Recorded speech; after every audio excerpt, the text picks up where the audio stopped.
Welcome back to the Lean and Mean Academy, where we talk about one truck, big profits. Today, I got my boy Chris Lonergan from Footbridge Media on the line, and we're going to do this video hopefully in 5 minutes. We're going to have you in and out.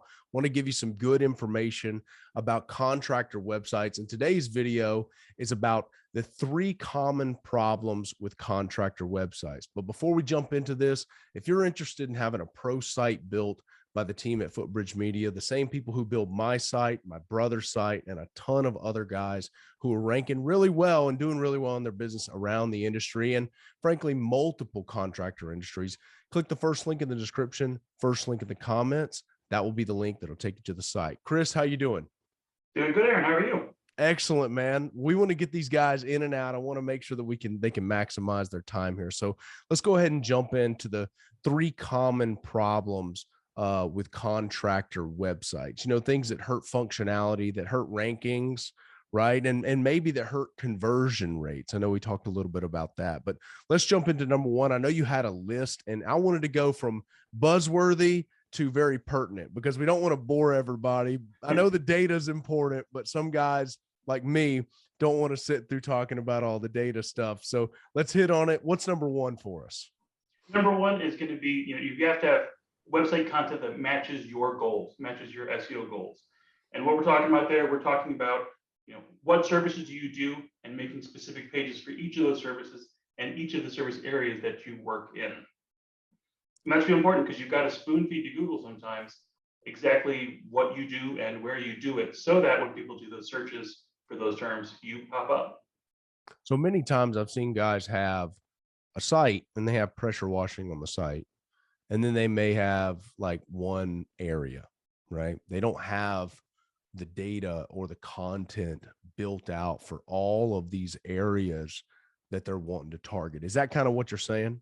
Absolutely. Yeah. You'll see a lot of guys who, they say like, I do pressure washing, and then they give you a little list of the, house washing, driveway washing, whatever they do. And that's great. That's absolutely better than nothing, but it's pretty close to nothing. You need to have pages built out really for every major thing that you do, so that you're giving people and Google the opportunity to learn more about it, to understand the context of your business and what you do. Ultimately, again, trying to get people to funnel in into your website and recognize the work you do and follow through and call you. So what is the difference?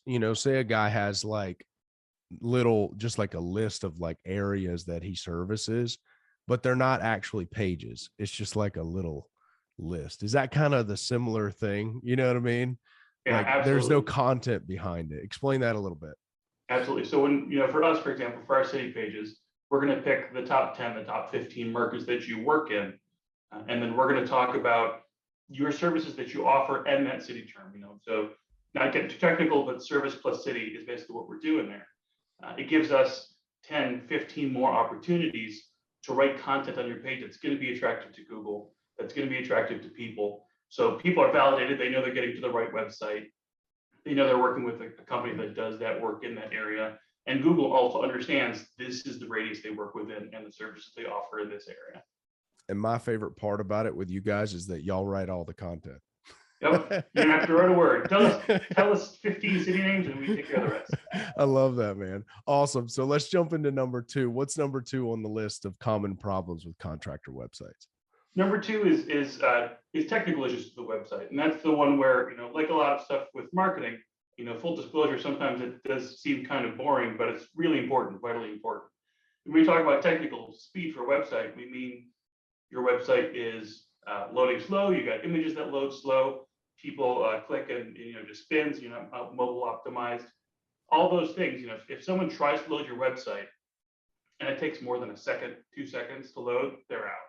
They're finding somebody else.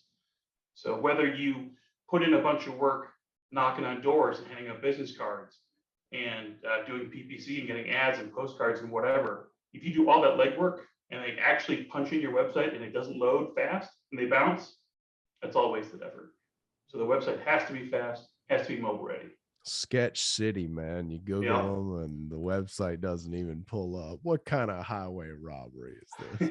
Exactly. Yeah, they're not going to trust you. They're out. They're off to the next one on the list. What is this? A moving gypsy train over here trying to do pressure washing? Not happening, bro. They're bailing out. So you got to have it optimized for all the different platforms, and it's obviously got to be able to show up. Very, very important. Chris, tell me number 3. What's number 3 on the list? Number 3 is that your website does not have any specific call to action or attempted conversion. At the end of the day, your website should be like a salesperson. That means you need to have a hard close. So you've got to preach your business, you've got to talk yourself up, but you've got to remember every single page needs to have the appropriate, and here's how we start working together. Call to action, your phone number, to text you, to fill out a form. You need something like that on every single page, some sort of link to get a hold of you so people can be spoon-fed that next step. So it's all kind of in the, sorry about interrupting you. It's all kind of in the wording on conversion wording versus content wording, right? Like not just to inform, but to actually say, give us a call at this number and have the availability to either fill it out in a form, correct? Or to reach out to you via phone and have those buttons optimized to where they work and everything flows smoothly. Am I correct? Absolutely. Yeah. Whether you do we can set up a tap to text button if that's your preference. We recommend leaving as many options to communicate as possible. Even though you may prefer text messages, your customer might prefer email or might prefer a phone call. So be open to all those things and be ready and optimized for converting all those types of interests.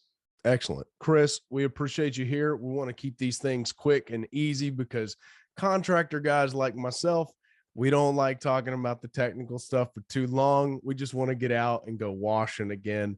So I appreciate your time here today. Hopefully everybody gets, well informed on, you guys and how well you build sites and how satisfied my brother, myself.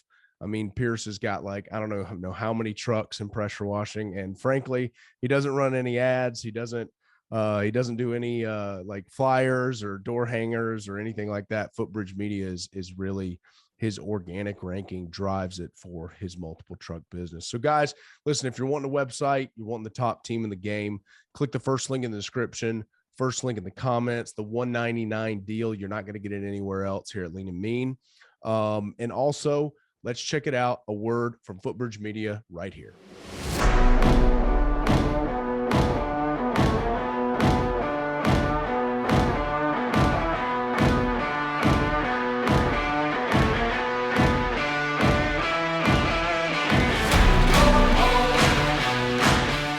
Now that I've gotten established with Footbridge and done the things that they've told me to do, dude, I'm making more revenue than I was making in my old profession.